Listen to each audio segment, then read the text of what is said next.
Alors je vais évoquer un sujet transversal donc, qui concerne cette DM. Je vais revenir un petit peu sur la gratuité pour les jeunes qu'on approuve. Et ça a été souligné déjà, ça va écarter il y a certains jeunes qui ne pourront pas bénéficier, ou en tout cas pas suffisamment à notre goût, de cette réduction de prix, enfin cette gratuité, c'est les habitants des zones rurales. Et quand je parlais d'un sujet transversal, ça me permet de parler des routes. Vous savez, on a déposé un vœu sur ce sujet.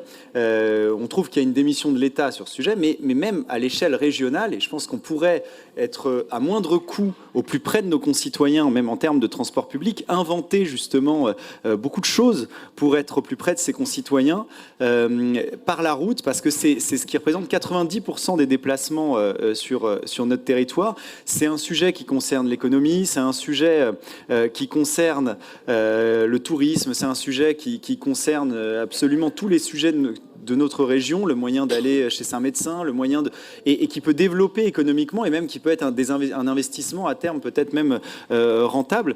Donc, et aujourd'hui, nous, on s'inquiète un petit peu de voir que la route est abandonnée sur notre territoire. C'est inquiétant, on parlait tout à l'heure de posture idéologique, c'est inquiétant pour des questions de sécurité. Quand on est à 2 fois une voie, ça crée plus de bouchons, ça crée plus d'accidents, ça pénalise le flux et c'est évidemment une contrainte pour beaucoup de nos concitoyens. Donc on pourrait avoir des investissements sur la sécurité, avoir des investissements sur le doublement des voies dans certains secteurs.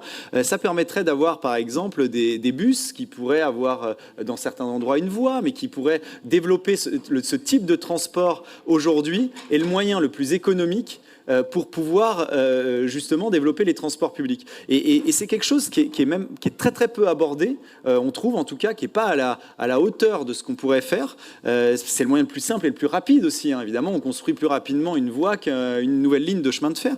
Donc ça nous interpelle un petit peu cet abandon de ce qui concerne la plupart des habitants de notre région. Et ça me permet de parler d'un sujet, je pensais aux ZFE qu'on avait abordé il y a quelques temps.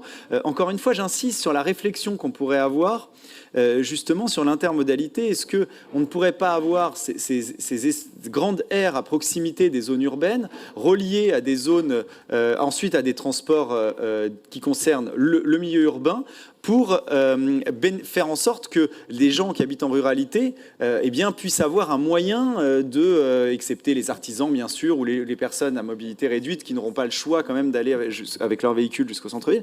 Est-ce qu'on ne pourrait pas avoir par exemple justement des tentatives, ça a été fait dans d'autres pays, mais d'être un peu une région qui serait un peu innovante sur ça. Et le développement de la route, c'est évidemment aussi un moyen de développer la mobilité douce que vous évoquez régulièrement, avec peut-être des voies spécifiques ou autres, et sécurisées surtout, parce qu'aujourd'hui il y a des endroits où c'est pas sécurisé de faire du vélo, je suis désolé.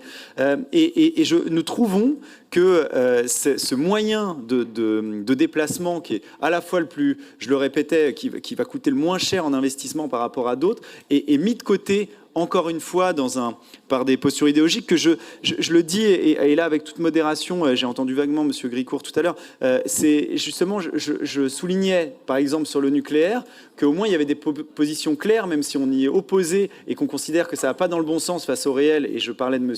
Godet, mais on n'acceptera pas non plus des jugements de valeur sur les postures idéologiques. On peut avoir des divergences, mais qui ont des références vraiment presque insultantes, souvent par manque de culture générale.